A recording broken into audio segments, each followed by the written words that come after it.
आजम की कप्तानी के मुतालिक भी नजम सेठी ने कल एक बड़ा बयान दे दिया है और बाबर आजम की कप्तानी के मुतालिक जो है वो नजम सेठी का कहना था कि अभी जो है वो वक्त नहीं है इस चीज पे बात करने का, और जब वक्त आएगा तो हम फिर सारी चीजों को डिटेल से देखेंगे। और लग यही रहा कि बाबर आजम पे उनकी कप्तानी पे जो है वो अब तलवार जो है वो लटकना शुरू हो गई, और वो जो तलवार पहले ज्यादा ऊपर थी वो अब और ज्यादा नीचे हो गई है, और वो तलवार अब उनके बिल्कुल कप्तानी की गर्दन तक पहुंच गई है। और कप्तान बाबर आजम जो है वो पीएसएल के बाद उनके लिए कुछ अच्छी खबरें नहीं आने वाली, और जो है पीएसएल के बाद जब पाकिस्तान की न्यूजीलैंड के साथ सीरीज होंगी, उनके साथ T20 है, ओडीआई है, और उसके बाद अगर अफगानिस्तान है उनके साथ पाकिस्तान की सीरीज होती है तो उसके दौरान जो है बाबर आजम को कप्तानी से हटाया जा सकता है, क्योंकि जो है वो नजम सेठी जो है वो तनकीद की ज़द में भी रहना नहीं चाहते, क्योंकि बाबर आजम की फैन फॉलोइंग बहुत है। तो अगर अब भी जो है नजम सेठी उनको कह देते कि हमने इसको कप्तान ही रखना चाहते, तो जो है नजम सेठी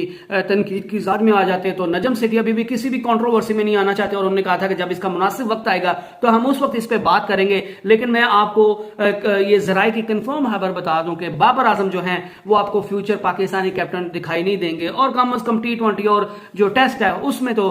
पाकिस्तान के जो हैं वो कप्तान चेंज होंगे, क्योंकि नजम सेठी जो हैं वो मुतअद्दिद बार कह चुके हैं, चाहे वो दबे अल्फाज में कहें या खुले अल्फाज में कहें, चाहे वो जब पीसीबी के चेयरमैन बने हैं तब कहें, या जब वो एक निजी चैनल के एंकर जो तज्जिया निगार होते थे तब कहते थे। उनका यही मानना है कि जो बाबर आजम है वो no doubt one of the finest batter है पाकिस्तान हैव एवर प्रोड्यूस, लेकिन बाबर आजम कैप्टनसी मटेरियल नहीं है। बाबर आजम जो है वो एक डिफेंसिव कप्तान है, बाबर आजम को जो है कप्तानी नहीं आती। ये लिटरली नजम सेठी कहते थे कि बाबर आजम को कप्तानी नहीं आती, और बाबर आजम जो है वो एक कैप्टनसी मटेरियल नहीं है। तो अब जो है सिर्फ और सिर्फ अगर बाबर आजम की कप्तानी को नहीं छेड़ा गया तो वो नजम सेठी ने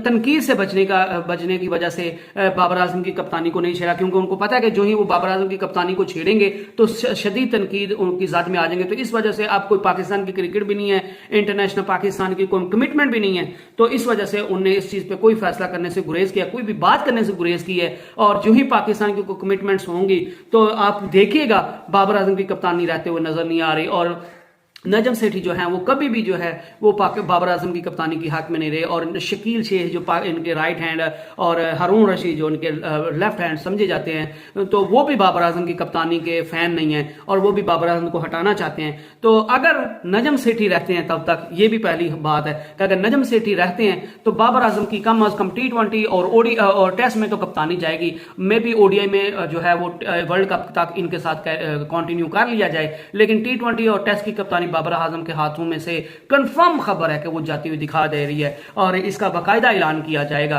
क्योंकि अभी पाकिस्तान की कोई इंटरनेशनल कमिटमेंट नहीं है, इस वजह से इस चीज को छेड़ा नहीं गया। आप सभी को पता है कि जब पहले नजम सेठी ने वाइस कैप्टन बनाया था शान मसूद को, तो तब भी शान मसूद को वाइस कैप्टन बनाने पर नजम सेठी को शदीद तनकीद का निशाना बनाया गया था बाबर आजम की फैंस की तरफ से। बाबर आजम ने भी दबे अल्फाज में तनकीद का निशाना बनाया कि आपने किससे पूछ के इसको जो है वो वाइस कैप्टन बना दिया। तो नजम सेठी ने उस चीज से बचने के लिए फिर बाबर आजम को बाद में सबको दिखाने के लिए कि नहीं जी मैं बाबर आजम के साथ हूं, तनकीद की ज़द से बचने के लिए बाबर आजम को खुद पर्सनली तौर पे फोन किया था कि आप जिस मर्जी को खिलाएं और जिस मर्जी को बाहर कर दें। तो अब भी नजम सेठी ने बाबर आजम को की फैंस के तनकीद से बचने की वजह से ये फैसला नहीं किया, अदरवाइज ये कंफर्म खबर है कि बाबर आजम जो है उनकी कप्तानी जाएगी और लाजमी जाएगी और हर सूरत में जाएगी, और जब ही पाकिस्तान की कोई इंटरनेशनल कमिटमेंट होंगी तो ये बाबर आजम की कप्तानी जाएगी, क्योंकि नजम सेठी और उनके जो इर्द गिर्द के लोग हैं वो कोई भी बंदा जो है वो बाबर आजम की कप्तानी के हक में नहीं, और खुसूसन नजम सेठी भी कई बार जो है बाबर आजम की कप्तानी को शदीद तनकीद का निशाना बना चुके हैं, और उनके बारे में कह चुके हैं कि वो कैप्टनसी मटेरियल नहीं, डिफेंसिव कप्तान है और उनको कप्तानी नहीं आती। तो let's hope for the best and stay blessed and stay tuned, और अपनी कीमती राह से मुझे आगाह कर सकते हैं। Stay blessed and stay tuned. Allah Hafiz.